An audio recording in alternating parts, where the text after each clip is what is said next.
ठीक है, अब हम पढ़ेंगे क्रेब्स साइकिल। तो हमने इसके पहले क्या पढ़ा था कि एक ग्लूकोज होता है उससे 2 पायरुवेट बन जाते हैं। ठीक, ये चीज़ हमने कहाँ पे पढ़ी थी? हमने ग्लाइकोलिसिस में पढ़ रखी थी। ग्लाइकोलिसिस में इसके पहले वाले वीडियो में हमने हर चीज़ डिटेल में पढ़ी थी, और हमने वहाँ पे एक चीज़ पढ़ी थी विच वॉज कार्बोहाइड्रेट मेटाबॉलिज्म का ओवरव्यू क्या होता है। तो ओवरव्यू में हमने देखा कि ग्लूकोज पायरुवेट में कन्वर्ट हो रहा है, और जो प्रोसेस है वो है ग्लाइकोलिसिस। अब हम पढ़ेंगे यहाँ से कि पायरुवेट कैसे कन्वर्ट होता है एसिटाइल कोए में, और एसिटाइल कोए कैसे हमको NADH2, FADH2 और GTP प्रोवाइड करता है, जिससे आगे चल के हम ATP बनाते हैं। ठीक, तो अब हम ये 3 चीज़ें पढ़ने वाले हैं। ओके, अब यहाँ देखो, ये पायरुवेट एक ग्लूकोज से 2 पायरुवेट बन गया। ठीक है, हमेशा नंबर याद रखो कि इस कितना हम ग्लूकोज लेके एंटर किए हैं, कितना पायरुवेट बन रहा है, या उससे कितना क्या बन रहा है। ठीक, तो एक ग्लूकोज लेके हम एंटर करते हैं तो हमको 2 पायरुवेट मिल जाता है। अब ये जो 2 पायरुवेट है ना हमारा, ये कन्वर्ट हो जाएगा आगे चल के एसिटाइल कोए में। ठीक, ये जब कन्वर्ट होता है एसिटाइल कोए में तो NADH2 बनता है और CO2 बनता है। अब तुम जहाँ पर भी बायोकेम में देखोगे कि NADH2 और CO2 लिखा हुआ है, इस प्रोसेस को जहाँ पे भी ये बन रहा होता है ना, हम बोलते हैं ऑक्सीडेटिव डीकार्बोक्सिलेशन। ठीक, कहीं पे भी तुम देखोगे यही बोलते हैं हम उसको। ठीक है, फिर यहाँ पे जो एंजाइम इन्वॉल्व होता है उसको हम क्या बोलते हैं? देखो, NADH2 है तो ऑब्वियसली डिहाइड्रोजनेस तो होगा ही होगा। फिर पायरुवेट है यहाँ पे तो it is pyruvate dehydrogenase complex. 2 acetyl CoA हमको मिल गए हैं। ठीक, फिर हर चीज़ की हमें लोकेशन पता होनी चाहिए कि कोई भी चीज़ हो रही है तो वो हो कहाँ पे रही है। तो इसकी लोकेशन क्या है? माइटोकॉन्ड्रिया। ओके, तो हमें अभी यहाँ पता चल गया कि पायरुवेट बनने के बाद एसिटाइल कोए बन जाता है माइटोकॉन्ड्रिया में। Now coming to Krebs cycle. देखो, इसका बहुत सारा नाम होता है और इसका डेफिनेशन और वगैरह वगैरह तुम देख लेना कहाँ से भी है। हम आते हैं मेन पॉइंट पे कि इसको हम याद कैसे करेंगे। पहली चीज़, हमने जब भी इसके पहले ग्लाइकोलिसिस पढ़ा था तो हमने देखा था कि हम भी कोई प्रोसेस जब भी हम याद कर रहे होते हैं तो हमको पहले देखना होता है कि उसका लोकेशन क्या है, उसका हम क्या सबस्ट्रेट लेके उसमें एंटर किया, उसका क्या प्रोडक्ट बनने वाला है। ठीक, तो इसका लोकेशन है माइटोकॉन्ड्रिया। हम क्या लेके एंटर कर रहे हैं इसमें? हम इसमें एसिटाइल कोए लेके एंटर कर रहे हैं, और प्रोडक्ट एज सच कुछ बन नहीं रहा है, बस बहुत बड़ा साइकिल है, उसमें बहुत सारी चीज़ें बन रही होती हैं, तो हम कोई एक प्रोडक्ट नहीं बोल सकते। नाउ लेट्स सी कि हम इसको मेमोराइज़ कैसे करने वाले हैं। ठीक, तो इसको याद करने का एक तरीका है जो काफ़ी मेस्ड अप है, मैंने जैसे लिखा है, बट देख लो। ओके, इससे कंपेयर करते हुए चलते हैं। सबसे पहले तुम एसिटाइल कोए लो और ऑक्सैलो एसिटेट ऐड कर दो उसमें। ठीक, ऑक्सैलो एसिटेट में एसिटाइल कोए को ऐड कर दो। ठीक है, तो हम स्टार्ट कहाँ से करेंगे? ऑक्सैलो एसिटेट से। यहाँ पे देखो, एसिटाइल कोए लिया और ऑक्सैलो एसिटेट हमने उसमें ऐड कर दिया है। ठीक, तो एक चीज़ बनती है, उसको हम बोलते हैं सिट्रेट। ठीक है, देखो यहाँ पे बन रही है, सिट्रेट बन गया। अब सिट्रेट से आगे जाके बनता है सिस एकोनिटेट। ठीक, इस सिस एकोनिटेट को आगे जाके ले जाएंगे तो बनेगा आइसोसिट्रेट, और उसके आगे बनता है ऑक्सैलोसक्सिनेट। ये चीज़ हम याद कैसे रखते हैं? सी, ये है तुम्हारा ऑक्सैलो एसिटेट। ठीक है, ये हम 1/4 ऑफ क्रेब्स साइकिल देख रहे हैं।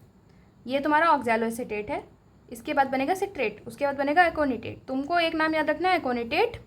उसके इधर जो हो रहा है और जो उसके उधर हो रहा है वो एकदम सेम है। एकोनिटेट से पहले क्या है? सिट्रेट है, उसके पहले क्या है? ऑक्सैलो एसिटेट है। एकोनिटेट के बाद में क्या है? बाद में है आइसोसिट्रेट, और उसके बाद क्या है? उसके बाद है ऑक्सैलोसक्सिनेट।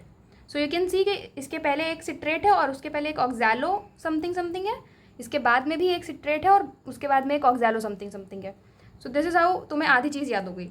ठीक, उसके आगे जाते हैं तो यहाँ से next half of Krebs cycle में क्या है? ये तुम्हारा ऑक्सैलोसक्सिनेट आगे जाकर के बनाता है अल्फा कीटो ग्लूटारेट। अब तुम्हारे क्रेब्स साइकिल में एकदम ही ऑपोजिट, ये ऑक्सैलो एसिटेट के एकदम ही ऑपोजिट एक चीज़ बन रही होती है जिसको हम बोलते हैं अल्फा कीटो ग्लूटारेट। इसको तुम क्यों याद रखोगे? इसको तुम इसलिए याद रखोगे जैसे मैंने तुमको अभी बताया था कि यहाँ पे ऑक्सीडेटिव डीकार्बोक्सिलेशन हो रहा है। ठीक, एसिटाइल कोए से बनने के टाइम पे, वैसे ही सेम टू सेम यहाँ पे इस वाले स्टेप में यहाँ पे होता है ऑक्सीडेटिव डीकार्बोक्सिलेशन। ओके, तो इसको तुम इसलिए याद रखोगे कि इसमें ऑक्सीडेटिव डीकार्बोक्सिलेशन हो रहा है। तो देखो यहाँ पे अल्फा कीटो ग्लूटारेट है और ये आगे जाकर के सक्सिनाइल कोए बनाता है, और इस प्रोसेस में ऑक्सीडेटिव डीकार्बोक्सिलेशन हो रहा है। एंड यू नो कि ऑक्सीडेटिव डीकार्बोक्सिलेशन हो रहा है, तो मैं यहाँ बीच में क्या लिखना है? यहाँ पे तुमने क्या लिखा था? NADH2CO2, सेम उठा के तुमने यहाँ पे छाप देना है। ओके, और तुमको इसके एंजाइम का भी नाम अपने आप से पता है, alpha keto glutarate dehydrogenase complex. Okay, now coming to this chart जहाँ पे हम फिर से याद करेंगे, तो ये हो गया। और इसके बाद तुमने सक्सिनाइल को ए बना दिया। तो तुमको ये वाला स्टेप तो इसलिए याद है क्योंकि ये क्या है, ये ऑक्सीडेटिव डीकार्बोक्सिलेशन है, ठीक है। अब यहाँ पे और यहाँ पे जो सेम हाइलाइटर से वो चीज़ें सेम है, मतलब ये देखो सक्सिनेट है और यहाँ पे भी सक्सिनेट था, इट वॉज ऑक्सैलो सक्सिनेट, और इसके जस्ट ऑपोजिट तुम लिखोगे सक्सिनेट, ठीक। तो ऑक्सैलो सक्सिनेट और इसके सामने सक्सिनेट। अब हमें कितने प्रोडक्ट्स याद हो गए हैं, ये सारे याद हो गए हैं, ओके। 1 2 3 4 5 6 7 8, दो और हैं। सक्सिनेट के बाद दो चीज़ें जो हैं उनका नाम बहुत ही सिमिलर साउंड करता है, one is fumarate, the other is malate, ठीक। So it is quite easy to remember, fumarate और मैलेट, उसमें इतना कुछ है नहीं। नाउ कमिंग टू दिस, अब हम यहाँ पे कैसे ध्यान रखेंगे, तो हम इसको 4 सेक्शंस में डिवाइड करके रखेंगे। पहला जो हमारा मेजर बड़ा वाला सेक्शन है वो ये वाला है। इसमें हमने क्या ध्यान रखा था कि ऑक्सैलो एसीटेट लेके हम एंटर किए हैं, ऑक्सैलो सक्सिनेट पे ये चीज़ खत्म हो रही है, oxalo acetate citrate, oxalo succinate isocitrate, और बीच में क्या है हमारे पास, सिस एकोनिटेट, ठीक। नाउ कमिंग टू एंजाइम्स, इस पार्ट में हम एंजाइम्स कैसे याद रखेंगे, इस पार्ट में तुम्हें सिर्फ 3 एंजाइम का नाम याद रखना है।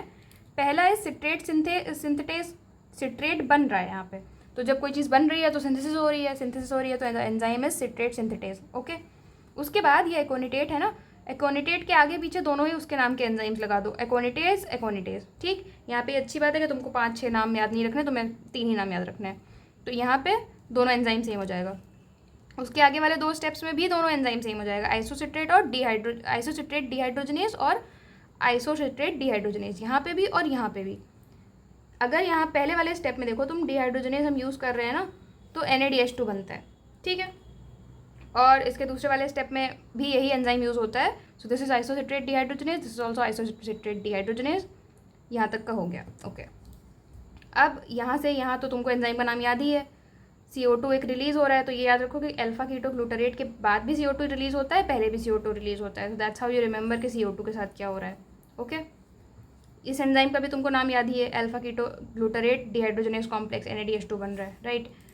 यहाँ से ये वाला जो स्टेप है, सक्सिनाइल कोए से सक्सिनेट बनने वाला, सक्सिनाइल कोए से सक्सिनेट जब बनेगा तो GTP प्रोड्यूस होगी।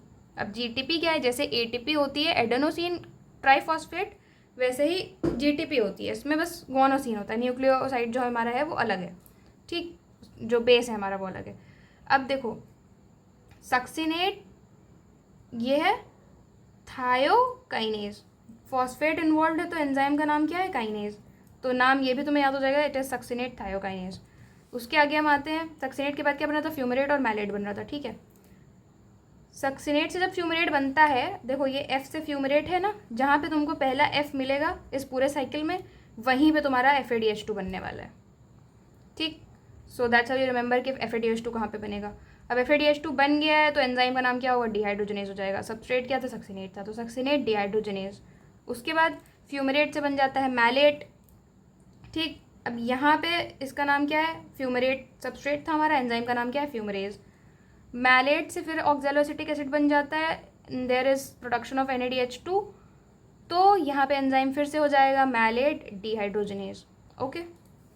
अब हम याद रखेंगे कहाँ कहाँ पर NADH2 और ATP बन रहा है, ठीक। ये जो वाटर बन रहा है, रिलीज हो रहा है, ये वाटर वाला part was not that important, it is not that important. Manganese और ये आयन वाइन भी इंपॉर्टेंट नहीं है, अगर तुमको याद रह जाता तो अच्छी बात है, नहीं रह जाता तो कोई इंपॉर्टेंस नहीं है इसकी इतना। तुम्हारे लिए सबसे इंपॉर्टेंट यही सब प्रोडक्ट्स होने चाहिए, ठीक। और ये जो तुम्हारी एनर्जी करेंसीज हैं ये कहाँ कहाँ बन रही है, ये होना चाहिए। तो सबसे पहले हमको ये बताया ना कि 3 NADH बन रहा है, ठीक है। तो एसिटाइल को देखो, हम ऑक्सैलोएसिटेट लेके एंटर किए हैं और अल्फा कीटा ग्लूटारेट था, तो ये मैंने बोला था ना एकदम ऑपोजिट है एक दूसरे के, कम्प्लीटली ऑपोजिट, ठीक। तो इसके जस्ट पहले बना देना है NADH2 और इसके जस्ट बाद बना देना, ठीक। So this is kind of symmetrical if you can see, जैसे तुमने यहाँ पे ये पूरा बनाया है ना, तो ऑक्सैलोएसिटेट लेके तुम एंटर किए, इसके जस्ट ऑपोजिट ये था, ठीक। तो अगर तुम्हें NADH2 बनाना है तो तुम क्या करोगे, एक NADH2 यहाँ बना दो, ठीक है, और एक NADH2 यहाँ बना दो, ठीक। तुमने 2 NADH2 बना दिए, ओके। अब ये तुमने NADH2 बनाया, उसके बाद एक NADH2 तुम्हारा और बनेगा, वो बनेगा तुम्हारा आइसोसिट्रेट के बाद यहाँ पे। तो बेसिकली जो तुम्हारी पार्टीशन वाली लाइन्स है वहीं पे NADH2 बन रहा है, ऑक्सैलोएसिटेट के पहले बन रहा है, कीटोग्लूटारेट के बाद में बन रहा है, और आइसोसिट्रेट के भी बाद में बन रहा है, ठीक है। इसके बाद में बन रहा है, इसके बाद में बन रहा है, बस ऑक्जेलोएसीटेट के पहले बन रहा है, तुम ये ध्यान रखो। ओके, ये बन गया तुम्हारा NADH2। अब हम देखेंगे दूसरा विच इज़ FADH2। FADH2 मैंने बोला था तुमको कि FADH2 जहाँ पे तुमको पहला F मिल जाएगा साइकिल में, वहीं पे तुम्हारा FADH2 बन जाता है। तो ये तुम्हारा बन गया FADH2।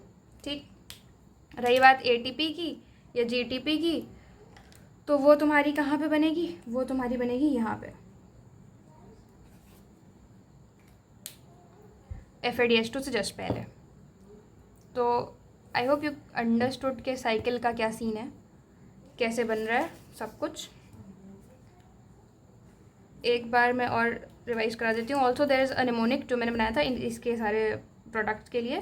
So the mnemonic is 1 cow ate Indian oat and she slept on floor mat। Okay, तो ऐसे मैं याद रखती थी। I think it is too much for you अभी फ़िलहाल। So you just memorize the Krebs cycle and try to memorize and write it on a paper, कि तुम ऐसे लिख पाओ अच्छे से और तुम्हें याद रह जाए। एंड इसके बाद हम देखेंगे कि इसका एनर्जेटिक्स क्या है, रेगुलेशन क्या है, सिग्निफिकेंस क्या है, और हम एक बार बुक से भी क्रेब्स साइकिल देखेंगे so that it does not haunt you. Okay, so this was all about this video. I will see you in the next one. Bye.